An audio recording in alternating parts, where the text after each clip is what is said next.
اعوذ باللہ من الشیطان الرجیم، بسم اللہ الرحمن الرحیم۔ شیب ابی طالب کا ذکر ہو چکا ہے، جس میں اللہ کے رسول صلی اللہ علیہ وسلم 3 سال جو ہے گزارے، اور مکے کے سردار یعنی جو مشرک تھے انہوں نے بائیکاٹ کیا تھا اور آپ سے کوئی لین دین نہیں کرتے تھے، یہاں تک کا واقعہ ہو چکا ہے۔ درود شریف پڑھ لیجیے، اللہم صلی علی محمد وعلی آل محمد کما صلیت علی ابراہیم وعلی آل ابراہیم انک حمید مجید، اللہم بارک علی محمد وعلی آل محمد کما بارکت علی ابراہیم وعلی آل ابراہیم انک حمید مجید۔ سر سے نظر بندی کی بلا تو ٹل گئی، لیکن جو بلائیں ابھی گھات میں تھیں اس سے بھی زیادہ سخت اور جاں غسل تھی۔ یعنی یہ شیب ابی طالب کا جو واقعہ تھا، معاہدہ ٹوٹ گیا اور لوگوں سے لین دین چالو ہوا، مگر اب جو مصیبت آ رہی ہے، ابھی کچھ ہی ماہ گزرے تھے کہ ابو طالب بیمار پڑ گئے۔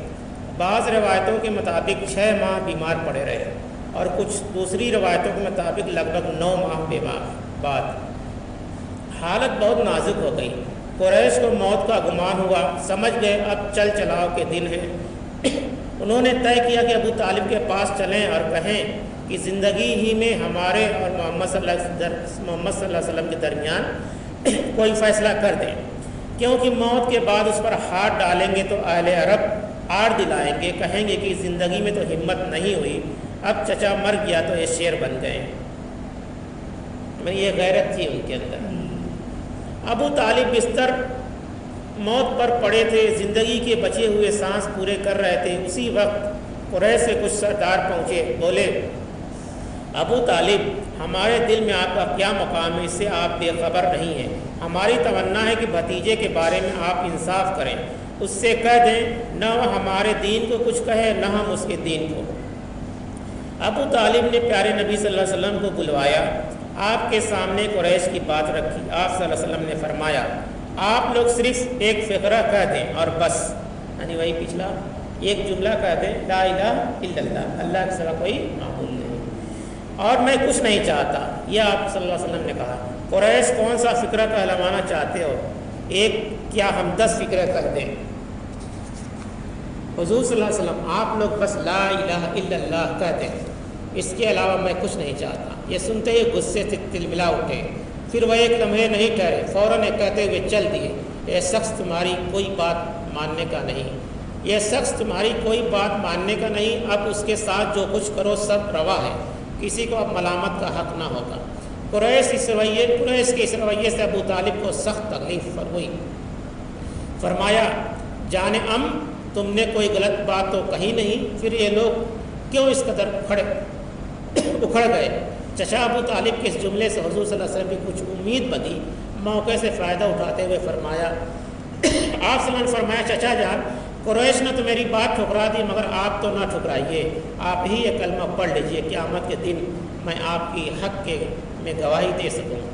میرے مہربان چچا لا الہ الا اللہ کہہ دیجئے، چچا اہل عرب تانا دیں گے۔ ابو طالب موت سے ڈر گیا، بھتیجے اگر یہ اندیشہ نہ ہو تو میں تمہاری بات مان لیتا، میں باپ دادا کے ہی مذہب پر مروں گا۔ یعنی وہ سردار تھے اور خانہ کعبہ کے سب سے بڑے پجاری بھی تھے، مطلب وہ کہتے تھے کہ لا الہ سچ ہے، حق، مگر ہم مان لیں گے تو لوگ کیا کہیں گے، یعنی دنیا کے چکر میں پڑے۔ جیسے آج بھی لوگ بہت سے لوگ باتیں کہتے ہیں کہ بھائی ہم تو سمجھ رہے ہیں کہ بات صحیح ہے، یہ کام نہیں کرنا چاہیے، مگر دنیا کیا کہے گی، دنیا کیا کہے گی۔ وہی بات پہلے بھی تھی۔ پیارے نبی کو چچا سے بے پناہ محبت تھی، آپ صلی اللہ علیہ وسلم کے دل میں ان کی بڑی چاہ تھی۔ جہاں آپ صلی اللہ علیہ وسلم ان کے لیے دنیا کی کامیابی چاہتے تھے، وہیں آخرت کی سرخوری کی متمنی تھے۔ وہ اسلام نہیں لائے تو آپ تڑپ کر رہ گئے، دل کو بہت سخت چوٹ لگی اور پھر حسرت اور غم میں کھلنے لگے۔ حال ہوا تو خدا کی طرف سے وحی آئی۔ کیا وحی آئی؟ سورہ قصص کی آیت نمبر 56 ہے، اس کا ترجمہ ہے تم جس کو چاہو ہدایت نہیں دے سکتے، اللہ ہی جسے چاہتا ہے ہدایت دیتا ہے۔ یعنی اب سوچئے یہ بہت اہم بات ہے کہ لا الہ الا اللہ نہ پڑھنے کی وجہ سے آپ صلی اللہ علیہ وسلم اپنے چچا کی کوئی مدد نہیں کر سکیں گے، بس مگر ان سے بڑھ کے مددگار دنیا میں کوئی تھا بھی نہیں۔ آپ کے چچا سے بڑا مددگار کوئی دنیا میں تھا بھی نہیں۔ اور آج کے لوگ آج کل لوگ دیکھیے، لوگ طرح طرح کی امید باندھے ہوتے ہیں، اگر وہ نماز بھی نہیں پڑھتے ہیں، روزہ بھی نہیں رکھتے ہیں، آپ کہتے ہیں کہ فلاں آدمی ہماری بخشش کرا دے گا، فلاں فلاں کرا دے گا۔ یہاں دیکھیے اپنے چچا کی بات ہو رہی ہے کہ کچھ نہیں کر سکتے۔ تو یہ بات سمجھنے کی، غور فکر کرنے کی، اللہ ایک ہے، اللہ سے جڑے رہو، وہ ہدایت دے گا، وہی جنت اور جہنم کا مالک ہے۔ آپ صلی اللہ علیہ وسلم ہمارے لیے ایک پیغام لے کے آئے تھے، ہم کو اس پہ چلنا ہے۔ اسی طرح ابو طالب مر گئے، ہاں وہی ابو طالب جو آپ صلی اللہ علیہ وسلم کے سہارا اور مددگار تھے، جو آپ صلی اللہ علیہ وسلم کے مونس اور غم گسار تھے، اور آپ صلی اللہ علیہ وسلم قریش کے بے رحیموں کے نشانہ بننے کے لیے تنہا رہ گئے۔ اس سانحہ کو ابھی کچھ ہی دن ہوئے تھے کہ ایک روایت کے مطابق 3 دن اور ایک دوسری روایت کے مطابق 35 دن، ایک دوسرا سانحہ آپ صلی اللہ علیہ وسلم کے جگر چیر گیا۔ وہ سانحہ کیا تھا؟ بی بی خدیجہ رضی اللہ عنہ کی وفات۔ بی بی خدیجہ رضی اللہ بھی آپ کو داغ مفارقت دے گئی۔ وہ خدیجہ جو آپ صلی اللہ علیہ وسلم کی وفادار بیوی تھی، آپ صلی اللہ علیہ وسلم کے دکھ درد کی شریک تھی۔ وہ خدیجہ رضی اللہ جو آپ صلی اللہ علیہ وسلم کے لیے پیار و محبت کا دریا تھی، شفقت اور دل سوزی کے مجسمہ تھی۔ وہ خدیجہ رضی اللہ جنہوں نے سدا آپ صلی اللہ علیہ وسلم کی شخصیت کو سینے سے لگائے رکھا، عشق و عقیدت کی آنکھوں میں بٹھائے رکھا۔ وہ خدیجہ رضی اللہ جنہوں نے پہلے ہی دن سے آپ کا صلی اللہ علیہ وسلم کا ساتھ دیا، مایوسی میں ڈھارس بتائی، اداسی میں سکون پہنچایا، پھر اسی حال میں جان دے دی۔ خدیجہ رضی اللہ جو سب سے پہلے آپ صلی اللہ علیہ وسلم پر اور آپ کے رب پر ایمان لائیں۔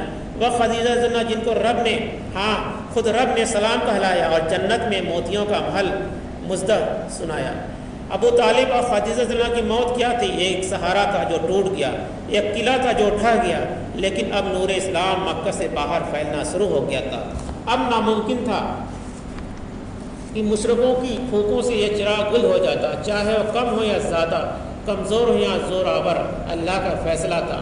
چاہے کافر کتنی جز بجز ہو، وہ کچھ نہیں بگاڑ سکتے۔ حضرت خدیجہ رضی اللہ کی وفات ماہ رمضان میں ہوئی، اس وقت ان کی عمر 65 برس تھی۔ مقام ہجون میں دفن ہوئی۔ پیارے نبی صلی اللہ علیہ وسلم خود ان کی قبر پر میں اترے۔ یہ سن 10 نبی کا زمانہ تھا، جو اسلام کا سخت ترین زمانہ تھا۔ اس زمانے میں پیارے نبی صلی اللہ علیہ وسلم بہت رنجیدہ اور بے قرار رہتے، فرماتے یہ عام الحزن ہے، یعنی غم کا سال ہے۔ آپ صلی اللہ علیہ وسلم کے ساتھ دو حادثہ ہو گیا۔ تو اب آپ دیکھیے کہ لوگ کہتے ہیں کہ اس سے اندازہ لگاتے ہیں کہ نیک لوگ جو نماز پڑھتا ہے، روزہ رکھتا ہے، وہ پریشان رہتا ہے۔ لوگ کہتے ہیں کہ اس سے اللہ خوش نہیں ہے، اور جو لوگ غلط کام کرتے ہیں وہ دن پہ دن بڑھتا ہی جاتا ہے، تو لوگ اس سے کہتے ہیں کہ اللہ اس سے خوش ہے۔ یہ پیمانہ نہیں ہے۔ اللہ تعالیٰ کہتا ہے کہ یہ پیمانہ ہو ہی نہیں سکتا۔ ہم اپنے نیک بندوں کو آزمائش کرتے ہیں، کیا کرتے ہیں؟ آزماتے ہیں کس حد تک ہمارے دین پر قائم رہتا ہے۔ دیکھیے نبی کو کتنی بڑی بڑی آزمائشیں ہوئی، ہم انسان برداشت بھی نہیں کر سک پائیں گے، اس وقت کی انسان تو برداشت ہی نہیں کر پائیں گے۔ کافروں نے بہت کوشش کی محمد صلی اللہ علیہ وسلم اللہ کا پیغام پہنچانا چھوڑ دیں، اسلام کی دعوت دینا بند کر دیں، لیکن ذرا بھی کامیابی نہیں ہوئی۔ اسلام کا چراغ گل کرنے کی مسلسل کوشش اور پھر مسلسل ناکامی۔ دشمنوں کے لیے ایک المناک سانحہ تھا، عقل حیران تھی کیا کریں، آپ صلی اللہ علیہ وسلم کے مقابلے میں کون سی چالیں چلیں، لیکن افسوس ابو طالب جا چکے تھے۔ ہاں وہی ابو طالب جو آپ صلی اللہ علیہ وسلم کا سہارا اور مددگار تھے، بلاؤں کے طوفان میں ایک محکم دیوار تھے، جو پورے قبیلے کے سیرازہ تھے، سارے خاندان کا گلدستہ تھے۔ انہی کی بدولت لوگ آپ صلی اللہ علیہ وسلم کے ساتھ تھے، آپ صلی اللہ علیہ وسلم کے گرد جمع تھے۔ اب میدان خالی تھا، راستہ ہموار تھا، دل کا بخار نکالنے کے لیے موقع سازگار تھا۔ اب نرمی اور رحم دلی کا کیا سوال تھا، اب تو ظلم و ستم کے تیز جھونکے تھے۔ اب آپ صلی اللہ علیہ وسلم کو ستانے میں ہر ایک شیر تھا، اس میں جو جتنا ہی زیادہ آگے تھا اس کو اتنا ہی زیادہ فخر تھا۔ انتہا یہ کہ ایک روز آپ صلی اللہ علیہ وسلم کعبہ کے پاس نماز پڑھ رہے تھے، ایک بدبخت کو شرارت سوجھی، آپ صلی اللہ علیہ وسلم پر بکری کی اونچ لا کر ڈال دی، وجڑی جسے کہتے ہیں۔ رحمت عالم صلی اللہ علیہ وسلم کی طرف سے اس بدتمیزی کا کیا جواب تھا؟ کیا اس ظالم کو برا بھلا کہا؟ کیا اسے کوئی بددعا دی؟ نہیں، بس اتنا فرمایا، آل مناف پڑوسی کے ساتھ کیسا سلوک ہے یہ۔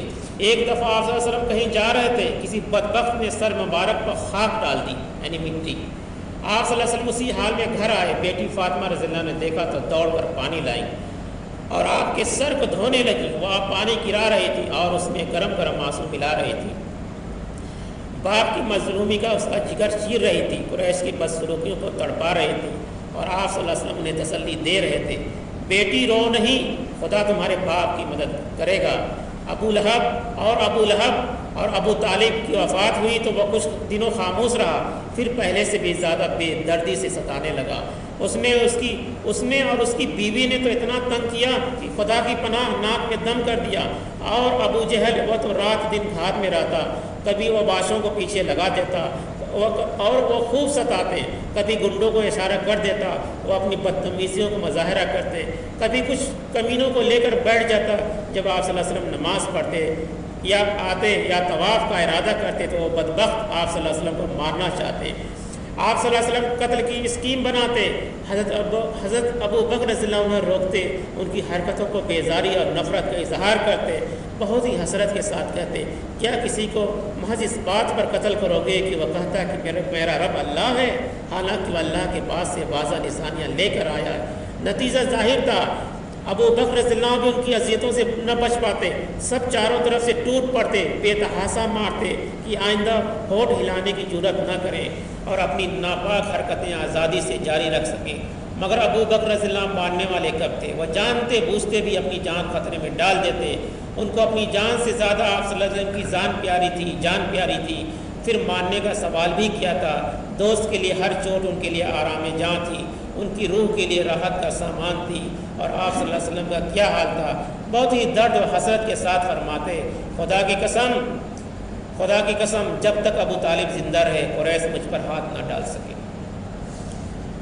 تو سردار بھی تھے اور عزت بھی کرتے تھے لوگ، مگر اب ایک دم کھلے عام میدان تھا اور طرح طرح سے ستاتے، مگر آپ صلی اللہ علیہ وسلم دین سے پیچھے نہیں ہٹتے۔